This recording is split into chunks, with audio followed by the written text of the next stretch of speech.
guys, welcome back to Rusty Relics Rescue Garage. I have a little bit of a different project today. A not so rusty Pontiac Trans Am Formula WS6. This car has been sitting here for, I don't know, a little over a year, waiting for a little bit of attention. It's got a dead fuel pump and won't start, won't run. So currently probably has a dead battery, and needs to run. So my plan is I have purchased a fuel injection cleaner kit that I can hook up to the fuel rail, put some fuel in it, pressurize it up to necessary pressure, 60-ish psi, and run the car, hopefully, so I can get it pulled out and into the garage and assess the fuel pump situation. I have done a fuel pump removal and replace on F-body of this generation, and I can tell you that it is no fun. So that's kind of the reason why this has been sitting for so long, is I am fully aware of what I'm up against. Get the fuel tank out of this the right way. You have to lift it up, get the axle all disconnected, and drop it down a little, probably a little over a foot, 18 inches or so, to get the exhaust out of the way so that the pump can come out. So I'm going to try and get it started, get it pulled into the garage. But at first I figured I'd do a quick walk around of the car. This car is actually from the same family that I got the Monte Carlo from, and I had the opportunity to get this car and give it some attention. So that's what I'm gonna do. Anyway, we'll just do a quick walk around. You can see the paint's nearly flawless. A couple little specks here and there. Sorry about the lighting. Afternoon sun here. But, it helps if I zoom out all the way. I actually just realized I don't have the keys either, so I'm gonna have to run inside and get the keys. But really the only thing this car needs is fuel pump and tires, really, to run. These tires are old and weather checked. But, yeah, pretty clean car. I'm really excited to get started on this. Alright, take you guys inside of this thing.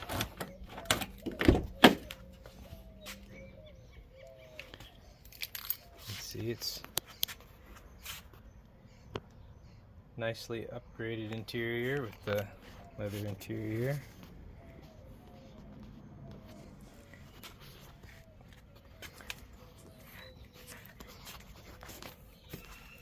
Yeah, let's see. I think it's completely dead. I tried to unlock the door with the fob and it didn't. So yeah, it's dead, but pretty original. 2001, so you know, not old by classic terms, but you know, 23 years old now. Nice cars. We actually had one of these, a Camaro, for this generation, and really enjoyed it. It was a V6 model and not nearly as peppy as this, but we enjoyed it. And so when it came up that this car might be available, we really didn't even think about it. It was like, yeah, absolutely. Super excited about this car. Anyway, let's get the hood opened up.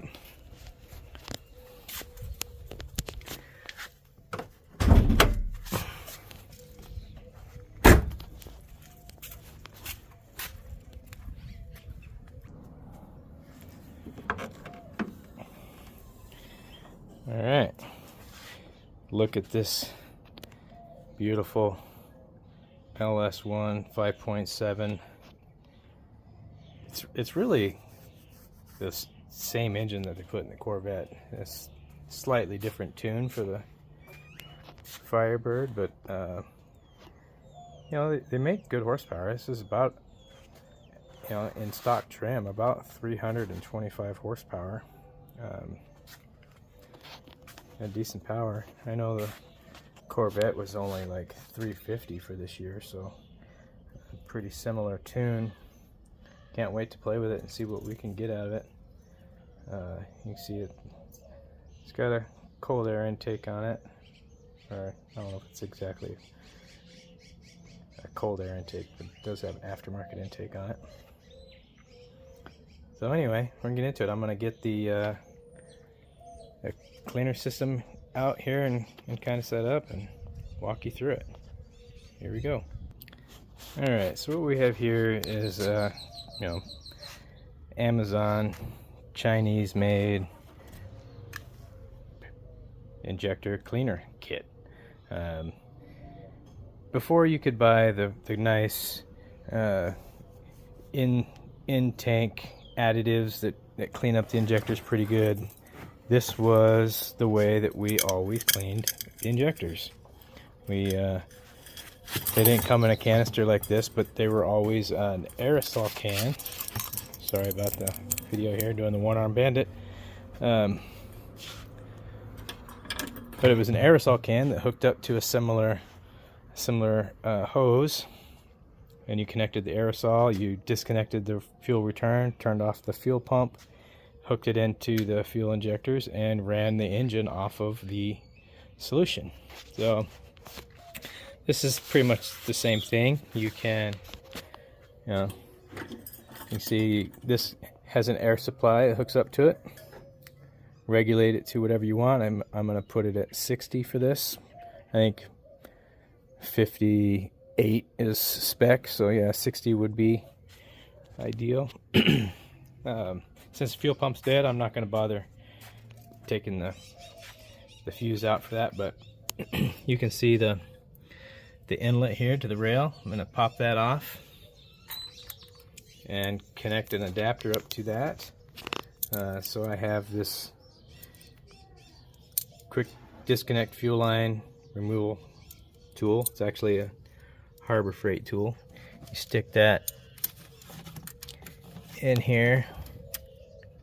You see how it goes in there.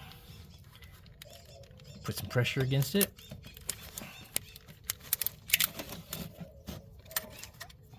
Pop the line off. It's pretty much as easy as that. Without that tool, or some sort of tool, you're just not going to get that off. So, gotta have that. So, this kit came with a variety of adapters, but we have an adapter here with the quick disconnect, and then that adapts to the hose off of the canister. So again, we just put that on, snap it into place. Okay, should be just as easy as that. Okay, so I have this VP Fix-It fuel. It is for small engines. I've run it in my lawnmowers, generators, stuff like that, for anything that's kind of just clogged up a little bit but runs. It works really well for just cleaning up carburetors. So I'm going to try it on this to see if it'll clean this up. I actually diluted it with some gasoline, but I think it'll work just fine. This thing didn't really have any running problems, so we'll give it a shot. So you can see I did connect my shop air here, and we'll just dial in our 60 psi. Okay, I'll do it a little bit shy of that first, just to make sure we don't have any leaks. Okay, make sure we don't have any leaks.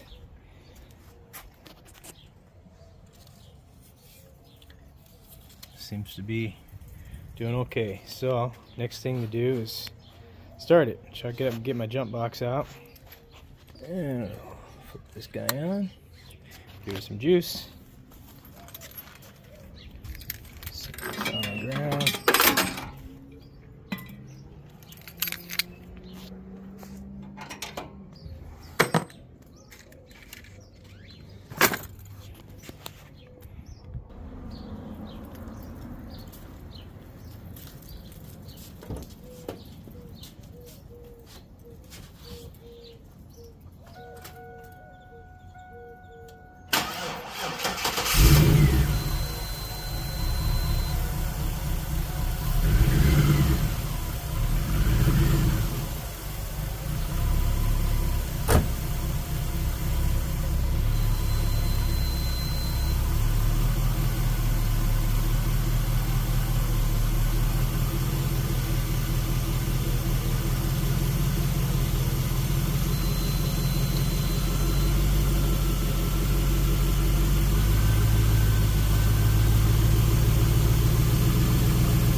We're gonna get this thing pulled into the garage. All right, got the car pulled into the garage.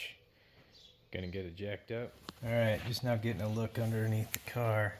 See, the exhaust has to come out so that the tank can drop.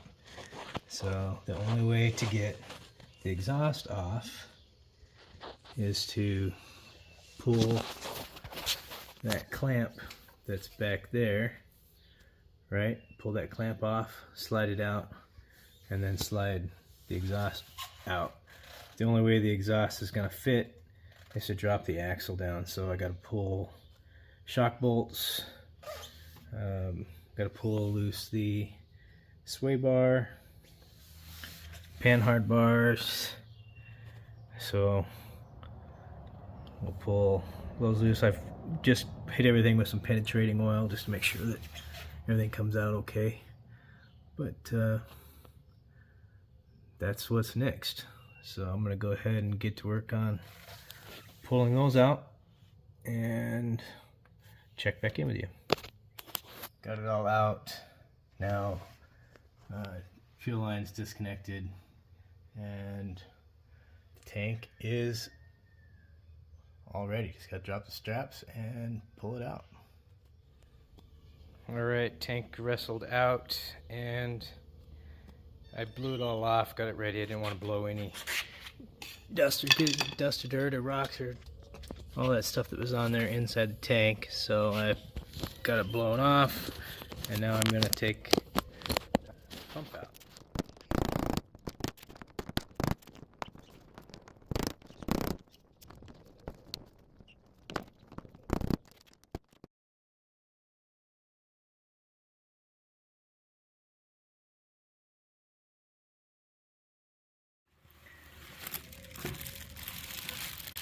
So anyway, I'll put it back in the pump. First thing I'm gonna do is siphon out the gas that's in there. Alright, so one of the things I said I wanted to do with the channel was show some of my tricks and tips that I've learned. So one of the things I learned when I was a kid, stealing gas from my dad for my dirt bikes and such, was how to siphon gas. One of the things I would do is, because I didn't like the taste of gas, is I'd pull a string soaked in oil, with a rag soaked in oil through a piece of tube, and that would create a suction and would siphon the gas out. So hopefully it won't make me a liar, but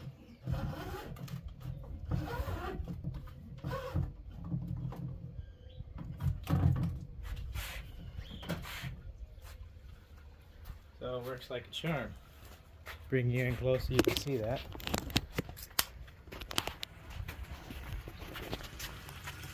So as you can see, creates a really good suction and makes a siphon. So didn't get any in my mouth. Happened first time, first try. I soaked a rag in ATF and put a string around it, pulled it through this piece of tubing, and you can see how quick it's filling my jug. Should be able to pump this thing dry a lot faster than I could if I was actually going to pump it out with like a fuel pump. So just another little trick.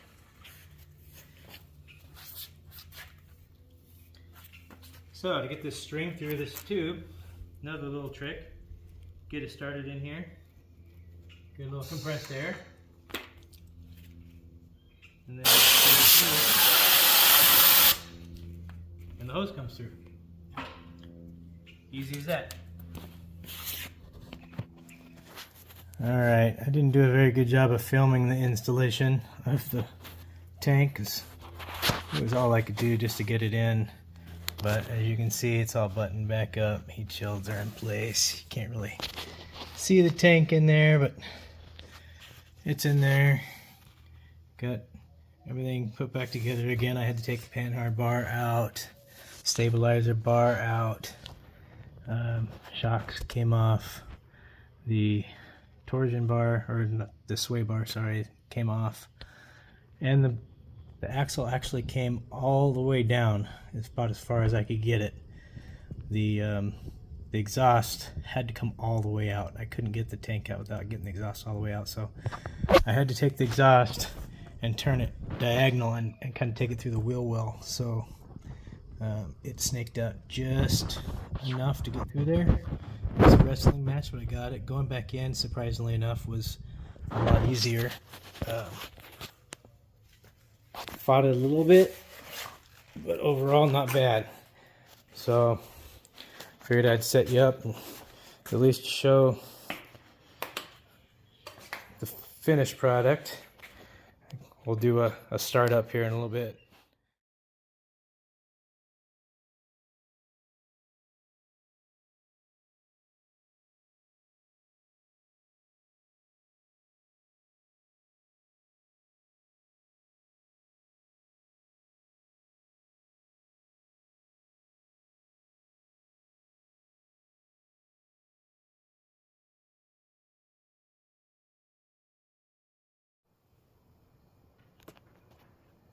Alright, we're going to do a startup. I didn't bring any fuel lines, so I'm hoping that it doesn't crank forever. Make sure the pump turns on.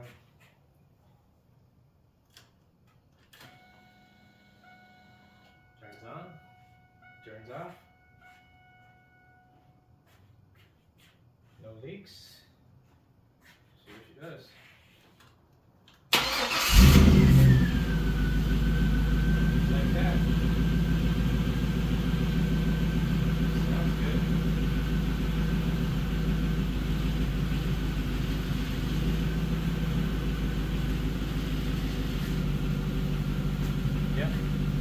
I need to drive it.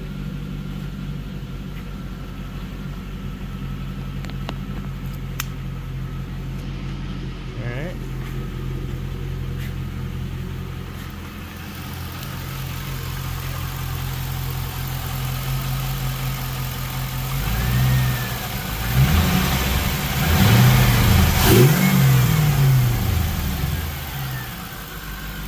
Sounds good. That Flowmaster doesn't sound too bad. I like it to be a little bit louder, but you know, it's not bad. Alright, well, we'll give it a quick drive and see what it's like. Alright, and drive it. I haven't actually driven this car, so drove it from the side of the house to the garage. But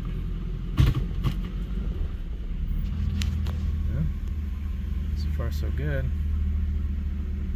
I bought stuff to change the oil, but I haven't done that yet.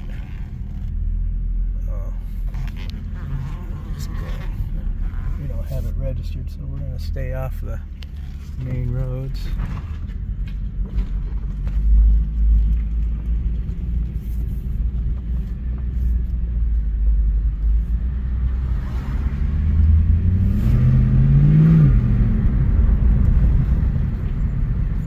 Yeah, she sounds good.